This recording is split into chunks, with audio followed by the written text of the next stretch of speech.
Nako, ISR ng Philippine Air Force nagliyab daw ang makina. Tapos PCG, hinabol, hinarang at ginit-git na naman ng China Coast Guard mga tol. Ay nako talaga, kailan kaya yan matatapos? So ito ang ating bagong bibigyan ng reaction video and commentary mga tol. Mula rito kay John Rep. Siyempre huwag mong kakalimutan mag-subscribe sa kanyang YouTube channel. Nakalagay po ang link sa ibaba. At kung bago ka pa lamang dito sa ating channel at trip po yung mga ganitong klaseng komentaryo, reaction video, partikular sa ganitong topic mga tol, no, sa West Philippine Sea, huwag mong kalimutan mag-subscribe. Click mo na rin ang notification bell para ma-notify ka whenever na may mga bago tayong reaction video na katulad nito. Huwag na natin patagalin pa, panoorin na natin to mga tol.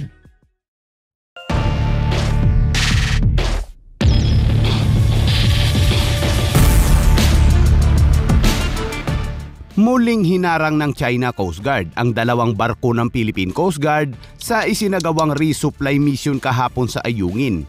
Hindi lang hinarang kundi binuntutan at ginitgit pa umano ang mga ito ng Chinese Coast Guard kasama ang 12 militia vessels. May presensya na naman kaya ng Amerika ang matagumpay na misyon? Alamin ang buong detalye mamaya. Dito walang presensya daw ng Amerika, no? Pero lagpas 10 mga tol ang barko ng China na nandirito. Bukod sa Coast Guard, no? Ang daming China militia vessels tapos may gray ship pa. Grabe talaga. At isang surveillance aircraft naman ng Philippine Air Force ang nag-emergency landing matapos magliyab ang makina ng eroplano. Kaya't para malaman ang buong detalye ay tumutok at makinig na mabuti. Simulan na natin. Alright.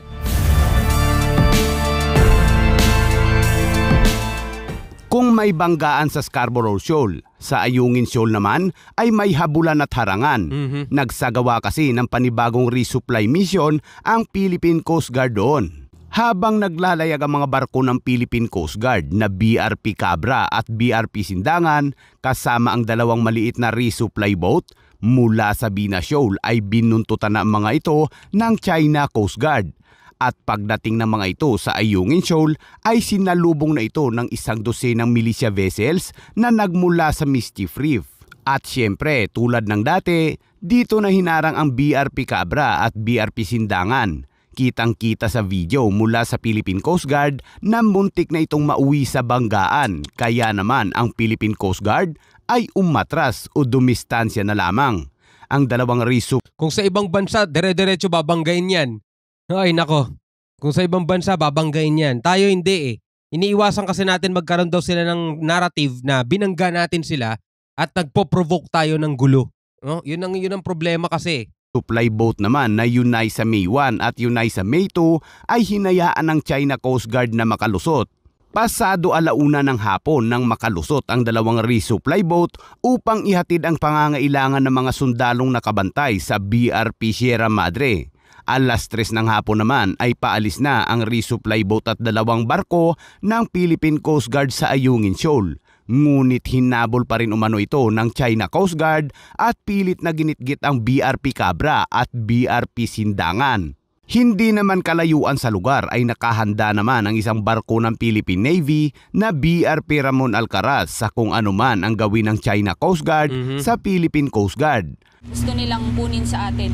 Determinado po kami na bantayan sa pamamagitan po ng yung presensya po namin dito sa area na to. Wala namang nabanggit kung mayroong presensya ng Amerika at baka may magalit o kumuwestiyon na naman. Pero ayon kay Senador Meg Zubiri, dangerous maneuver ang ginawa ng China. Pero kung China ang tatanungin, ang dalawang resupply boat daw at dalawang barko ng Philippine Coast Guard ay iligal daw na pumasok sa kanilang karagatan. Tulad ng lagi nitong sagot, wala daw pahintulot mula sa gobyerno ng China ang ginawa ng Pilipinas. Ang China Coast Guard daw ay nagbibigay ng mahigpit na babala at epektibong kinokontrol ang mga aksyon ng mga barko ng Pilipinas alinsunod sa batas. Dapat may ganyan din tayo no? Ang barko ng China o ang China ay walang permiso na pumasok dito sa exclusive economic zone ng Pilipinas. No? Dapat may mga pahayag din tayong nilalabas na ganun no?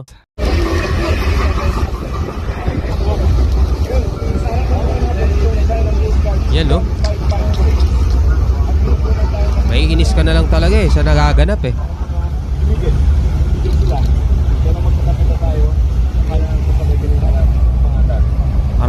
nila palubugin na isa-isa eh, no? Tuluyan itong BRPC dam. Talagang karap-harapan naman nilaran.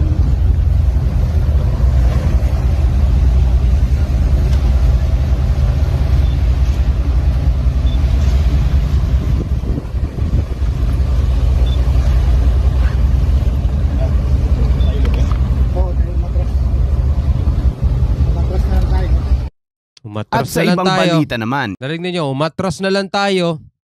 Umatras na lang ang Pilipinas, no? isang C-208 surveillance aircraft ng Philippine Air Force ang napilitang lumapag sa Mactan Cebu International Airport matapos magliyab umano ang makina nito ilang sandali lang matapos mag-take off mula sa isang hindi nasabing lokasyon.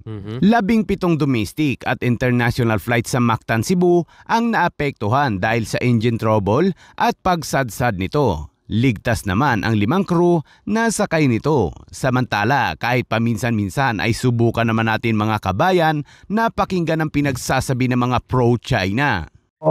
Nasa loob noong nagmimisulang Siolo Isla ay merong lagoon sa loob. At makikita ninyo bandang kanan, merong pungpuwang doon.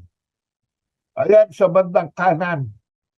Yan po yung ginuwardyahan ng Chinese. Ayan. Ayan mga kabansa, klarong-klaro. Kaya nakakaintindihan na tayo. Yan po ang ginagwardyahan ng China para sa kapakanan ng buong humanity. May ganyan pa sa background niya, no? Pilipino. Mga bayaning Pilipino yan, no? Marunong ka lang mag-Tagalog pero inchik ke. Kitang-kita naman sa mukha mo eh. Bakit? Para sa konserbasyon, para sa environment, dahil yan loob na yan, yan lagoon na yan, ang itlugan ng mga isda. Wala na silang pakialam dyan. Hindi naman kanila yan eh. Anong para sa environment? Di gawin nila yan dun sa sarili nilang karagatan. Diba? Hindi naman kanila yan eh. O ikaw nga, papayag ba yung kapitbahay mo? Sasabihin mo, magtatanim ako sa bakuran mo ha. Babantayan ko yung bakuran mo ha. Babantayan ko yan para sa kapakinabangan ng environment. Di ba wala na silang pakialam dyan? Sa Pilipinas yan eh. Diyan po pumapasok ang mga isda. Mangingitlog sila dyan. Pag na-hatch na, yung mga malalaking isda, paglabas nila doon sa lagoon, ayan na, pwede na yung kunin yan. Miski na Vietnamese kayo, Chinese kayo, Filipino kayo, Taiwanese kayo. Pero sa loob ng lagoon, that is a sanctuary. Ngayon, kung ayaw na pangalagaan ng China yan, hindi naman kami papayag sa inyo. Pero huwag nyo kami tawagin pro-China. Pro-environment kami. Pro-fish kami. Pro-conservation kami. Wag daw silang tatawagin pro-China. Kakasabi niya palang kanina, kung hindi kayo papayag na hindi yan bantayan ng China, hindi naman kami papayag. Balikan natin yung sinabi, mga tol. Balikan natin yung sinabi. Naman kami papayag. Balikan pa natin, no? Balikan pa natin. Sanctuary. Ngayon, kung ayaw na pangalagaan ng China yan, hindi naman kami papayag sa inyo.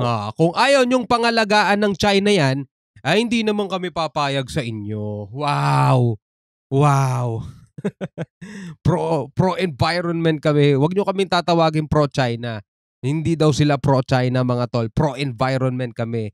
At kung ayaw nyong pangalagaan ng China yan, hindi naman kami papayag sa inyo. Wow! Hindi sila pro-China, mga tol, ha? Wow, ha? Pero huwag nyo kami tawagin pro-China. Pro-environment kami. Pro-fish kami. Pro-conservation kami. So, ano ba pinaglalaban dito ni Tariela? Yan ho yung pinasok ng BIFAR vessel. Diyan ho sa loob ng lagoon na yan, ng isda. Kaya sabi ko nga, ang unang-unang akto ay may pumasok. Pangalawang akto, nahuli sila ng Chinese Coast Guard. Ang problema nga 'di ba? Anong unang-una, anong karapatan ng China manghuli diyan at anong karapatan nilang bantayan 'yan? Lalo't hindi naman kanila 'yan, 'di ba? Ano bang sinasabi nito mamang 'to? Eto daw yung pinasok ng BIFAR. So what? Kung sa Pilipinas naman 'yan. Kung yan naman ay pasok sa exclusive economic zone ng Pilipinas, but hindi ba yan kayang bantayan ng Pilipinas? Hindi ba yan kayang bantayan ng ng gobyerno ng Pilipinas? Hindi ba kaya ng Pilipinas magpatupad ng regulasyon diyan? 'Di ba? So ano inilalaban nito? Na kailangan talaga to, bantayan talaga to ng China. Ang problema nga hindi nga sa China yan 'di ba? Ang sinasabi natin, ito ay parte ng ating exclusive economic zone, 'di ba? Pangalawang akto, nahuli sila ng Chinese Coast Guard. Pangatlong akto, pinalabas sila sa lagoon. At pang-apat na akto, binarikadahan po ng 2 barko ng isang temporary barrier, yung bunganga ng lagoon. O, nakasunod kayo, mga kabasa. Okay. 2 days after, Kabansa wala na dyan yung Chinese. Dumating si Tariela at nag-uwi ho ng lubid na may angkor. Saan niya kinuha yun? Saang swimming area ng Zambales niya kinuha yan? Ang daming beaches dyan na may mga floaters. At saka, Yung mga mangingisda nga ang tumulong sa pagkuha nun Tita mo yung mata pa lang nito no, mga tol. May sasabi mo bang Pinoy yan? No? Ewan ko kung sinong Pilipino maniniwala dyan no? kung gusto niyo maniwala, di ba lang niyo? Kung gusto niyo. Okay. Anyway, Kado. Ito pa, isa Kado pa to. na talagang Si Chu. Tatlo letter ng apelido, si Chu. Aasa ka pa bang pro-Pilipino to? nagdadagsa po ang mga troll na wala namang argumento, walang ebidensya, ang gugulo lang, China daw ang argumento nila, palayasin, and so on, na walang kaisa-isang argumento, walang kaisa-isang ebidensya laban doon sa ating pinapaliwanag na sanctuary yan na tinutulungan ng China ang buong Asia na protektahan po yung sanctuary na ating dineklara din sa Executive Order ni Duterte na protected area yan, sanctuary, fish sanctuary, pangitlugan ng mga isda para hindi po maubos po ang isda sa South China Sea. Now, all those arguments are very clear. And itong mga troll na expose na natin po, wala namang argumento. I will just request Kaado, yung mga na bigyan na ng reaksyon ng ating mga kasama, i-block na lang. I-block na lang daw. I-block na lang daw. Hindi na sila makasagot siguro doon sa mga troll na lang daw ang tawag nila. Troll na lang daw ang tawag nila doon sa mga bumabati ko din sa kanila West Philippine Sea, mga tol. Scarborough siya, Philippine to. Parte to ng Pilipinas. Approximately 124 nautical miles west of Zambales. Pasok na pasok yan sa 200 nautical miles ng exclusive economic zone, mga tol. So ano yung inilalaban nitong mga Chekwa to?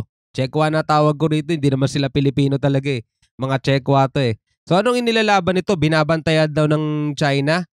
Binabantayan ng China o inaangkin ng China? Hindi nila masabing inaangkin naman talaga ng China yan Kaya nga nila pinapalayas yung mga mangingisdang Pilipino dyan tawag dito tulong ng China yung pagbabantay dyan.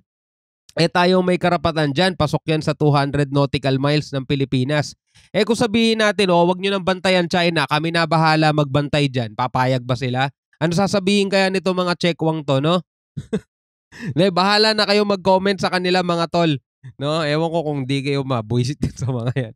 Kitang-kita naman sa mga pabumukha nitong mga to No, hindi mo naman kailangan pang sabihin, Pilipino ba talaga kayo? Hindi, kitang-kita naman sa kanila Alright, sa mga kapatid, hanggang sa muli, ako nga pala si Shobal D. Peace out.